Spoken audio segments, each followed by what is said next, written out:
ఓం శ్రీ గురుభ్యో నమః. శ్రీ భాగవత కృష్ణదేశికేంద్రుల వారి శుద్ధ నిర్గుణ తత్వ కందార్థములు. గురుడు సూటిగను బోధనామది నాటినది ఇక చాలు చాలునని నీకై నీ నోట నీవు బల్కుదాఘను సాటు వలను చెప్పుచుందు సరే నా మాటారా గోరుచు మరి నేనీ మాట సూటి కఖటే చాలు మాట నిదలియోము మాటి మాటికి వట్టి కాటాలేమిటికింక సరే నా మాట రాగోరుచు మరి నేనీ మాట.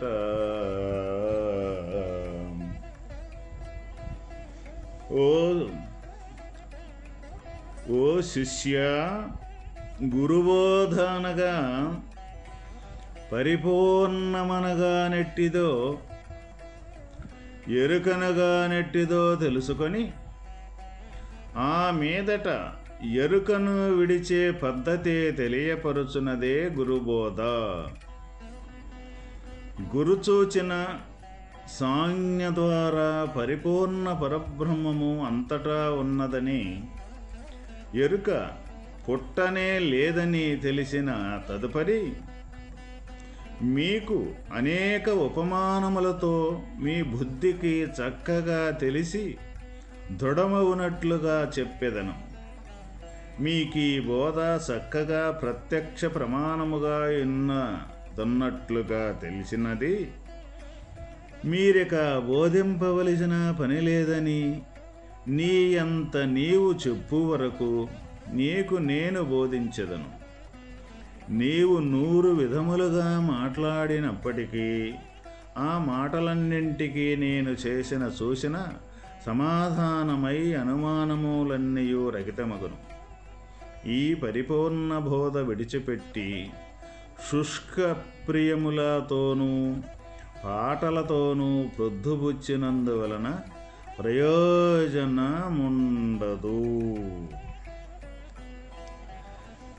గురుబోధనగా ఏమిటి అంటే, పరిపూర్ణమనగా ఎట్టిదో ఎరుకనగా ఎట్టిదో తెలుసుకొని ఆ మీదట ఎరుకను విడిచే పద్ధతి తెలియపరుచున్నదే గురుబోధ. అంటే గురుబోధనగా ఎటువంటిది అంటే, పరిపూర్ణమనగా నెట్టిదో, పరిపూర్ణమనగా రెండవది లేనిదే స్వరూపమైతే ఉన్నదో, ఆ రెండవది లేనిదేదైతే ఉన్నదో అదే ఇక్కడ పరిపూర్ణము. అంతటా నిండి నిబిడీకృతమై ఉన్న పరబ్రహ్మ స్వరూపమే ఇక్కడ పరిపూర్ణము అంటే. ఇక రెండవది అనేది ఏంటిదంటే ఎరుక. ఇక్కడ ఆ ఎరుకనేది ఎట్టిదో ముందు దాన్ని సంపూర్తిగా తెలుసుకొని ఆ రెండవది ఎరుకనే విధానాన్ని ముందు అది ఎక్కడి నుంచి పుట్టింది, ఆ ఎరుక యొక్క స్వాభావికము ఎటువంటిది అని ఆ ఎరుకను సంపూర్తిగా తెలుసుకొని ఆ ఎరుకను విడిచే పద్ధతి తెలియపరుచున్నదే గురుబోధ. మరి సమస్తం మొత్తం పరిపూర్ణమై ఉన్నప్పుడు మరి ఈ ఎరుకనేది ఎక్కడి నుంచి తయారయ్యింది?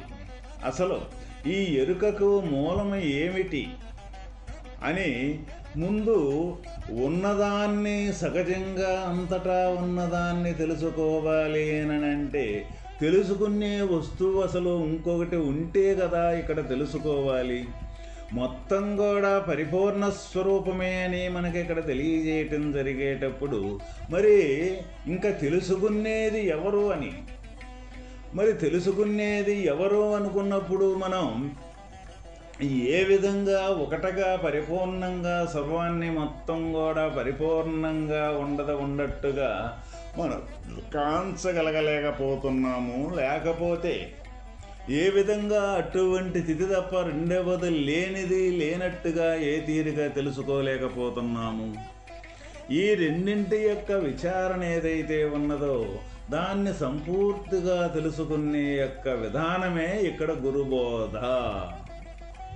కాబట్టి ఎవరైనా సరే గురుమార్గములో ప్రయాణం చేసే ప్రతి ఒక్క సాధకుడు ముందు సర్వవ్యాపకమైన తత్వాన్ని మనం తెలుసుకోవలసిన పని లేనే లేదు.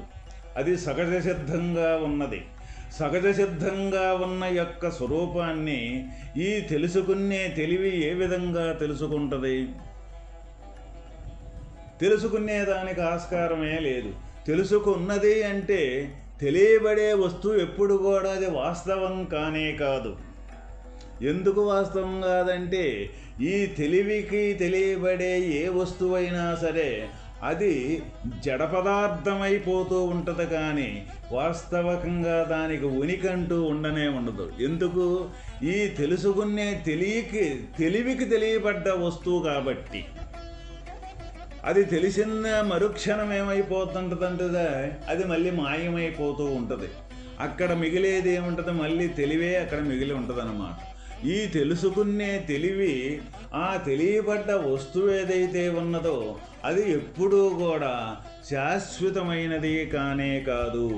ఇక్కడ మరి ఈ తెలుసుకునే యొక్క జ్ఞానము, తెలియబడే వస్తువు ఎప్పుడూ కూడా పరిపూర్ణతత్వాన్ని ఎటువంటి పరిస్థితుల్లో కూడా తెలుసుకోలేవు. మరి ఏ విధంగా మరి పరిపూర్ణతత్వాన్ని తెలుసుకోవాలి అంటే తప్పనిసరిగా ముందు ఈ తెలుసుకునే ఎరుకంటే, ఈ తెలివంటే ఏందో ముందు మనం క్షుణ్ణంగా తెలుసుకోవాలి. తెలుసుకొని దీని లేమిని ఇది ఏ విధంగా ఉన్నదే లేకనే ఉన్నట్టుగా భ్రమ కల్పించి ఈ ప్రపంచాన్ని మొత్తాన్ని అనేకత్వంగా మనకి చూపెట్టుతూ ఉన్నదే, ఇది ఏ విధంగా మరి దీని యొక్క స్వభావాలు ఎటువంటివి అని మనం దీన్ని బాగుగా విచారణ చేసి మనం గురుడు చెప్పిన మార్గం ఏదైతే ఉన్నదో ఆ మార్గాన్ని అన్వేషించి ఆ మార్గం ద్వారా ఈ ఎరుక యొక్క ఏ విధంగా ఇది లేదు, ఏ విధంగా ఇది ఉన్నది అనిపించుతూ ఉన్నది మనకి అని దీని గురించి మనం క్షుణ్ణంగా తెలిసి ఫలానా ఈ విధంగా ఇది లేదు అని మనకు తెలుసుకొని లేనిదాన్ని లేనట్టుగా కానీ ఎప్పుడైతే మనం సంపూర్తిగా దృఢంగా నిలబడగలుగుతాడో ఏ సాధకుడైతే ఉన్నాడో ఆ సాధకుడు అప్పుడు ఉన్న పరిపూర్ణాన్ని గురించి ఇంకొకరు వచ్చి ఇది పరిపూర్ణము అని, ఇంకొకరికి వచ్చి ఇది పరిపూర్ణం కాదు అని తెలిపేదానికి, తెలుసుకునేదానికి రెండో ఆస్కారమే లేదు. అందువల్ల ముందు మనం ఈ ఎరుక ప్రపంచంలోనే మనం జీవన విధానం అనేది గడుపుతూ ఉన్నాం. ప్రతి ఒక్క జీవరాశి కూడా ఈ ప్రపంచం మొత్తం కూడా ఎరుక యొక్క స్వాభావికమే కానీ రెండవది అంటే కానే కాదు. అందువల్ల ఈ ఎరుకకు అసలు పుట్టుకతానం ఏంటిది, మూలం అసలు ఈ ఎరుక అనేది, ఈ జ్ఞానం అనేది ఎక్కడి నుంచి పుట్టింది ఇది అని మనం ఎవరమైతే బాగుగా ఈ గురుబోధ ద్వారా ముందు ఎరుక యొక్క లక్షణాన్ని మనం తెలుసుకోగలుగుతామో అప్పుడు ఆ ఎరుకని కూడా వదిలించుకునే తత్వం మనకే గురుడు ద్వారా మనకు బోధపడటం అనేది జరుగుద్దన్నమాట.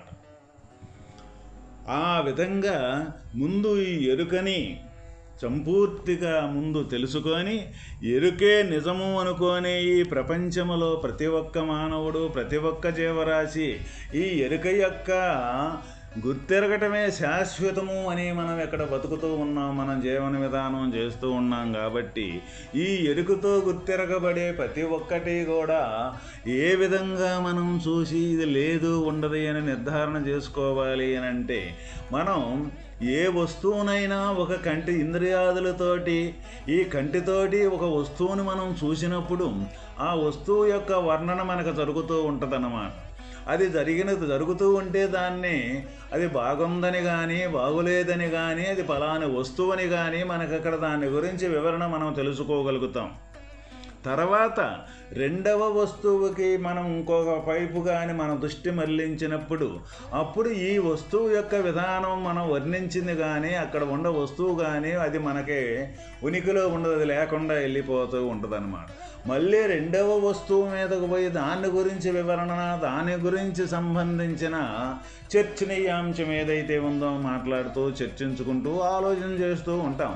అప్పుడు ఈ మొదటి వస్తువు వెళ్ళిపోద్ది, అప్పుడు రెండవ వస్తువుని గురించి మనం అక్కడ గుర్తుంటుందన్నమాట.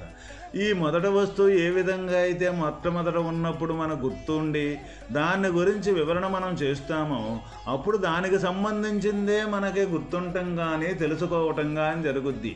ఇది ఇక్కడ ఎరుక అంటే. ఇదే ఎరుక మళ్ళీ ఇది ఎందుకు లేనిది అనుకోవాలి. ఇంకో వస్తువు మీద పోయేటప్పుడు ఇది లేకుండా పోతుంది. ఇది ఎట్టా లేకుండా పోతుందో అదేవిధంగా ఈ రెండవ వస్తువు మీద పోయినప్పుడు కూడా అది కూడా మళ్ళీ మూడవ వస్తువు పోయినప్పుడు ఆ తీరుగా లేకుండా పోతుంది. ఇట్లా ఉదయం లేచింది మొదలు సాయంకాలం మనం పడుకుండే మట్టికి కూడా అనేక రకాలుగా ఈ ప్రపంచంలో జరిగే సంఘటనలు మొత్తాన్ని కూడా ఈ విధంగా ఒకదానికి తర్వాత ఒకటి విరామము అంటూ లేకుండా సాయంత్రం గాఢ సుసుప్తికెళ్ళిందాకా ఈ గుర్తెరిగే ఎరుక చేష్టాలన్నీ కూడా ఇట్లా ఒకదాని తర్వాత ఒకటి ఈ తీరుగా గుర్తెరగటం, దాన్ని వదిలిపెట్టడం, ఈ తీరుగా గుర్తెరగటం, దాన్ని వదిలిపెట్టడం. ఇది ఎరుక యొక్క స్వాభావికం, ఎరుక యొక్క లక్షణం. అయితే ఇక్కడ మనకు జరుగుతుందేంది, అది అక్కడ గుర్తెరిగి అక్కడ వదులుతూ ఉండి దాన్ని కానీ అదే నిజంగా కానీ మనం అదే నిజం అనుకొని మనం చూడగలిగితే అప్పుడు దీనికి ఉనికంటూ లేదు. ఇక్కడ ఎప్పుడైతే ఎరుక చేష్టాలను కానీ మనం చూడగలుగుతామో ఎరుక ఉనికంటూ అక్కడ లేకుండా పోతూ ఉంటుందన్నమాట. ఎందుకు, అది అక్కడక్కడే పుట్టి అక్కడక్కడే లేకుండా మటుమాయమైపోతూ ఉంటుందన్నమాట.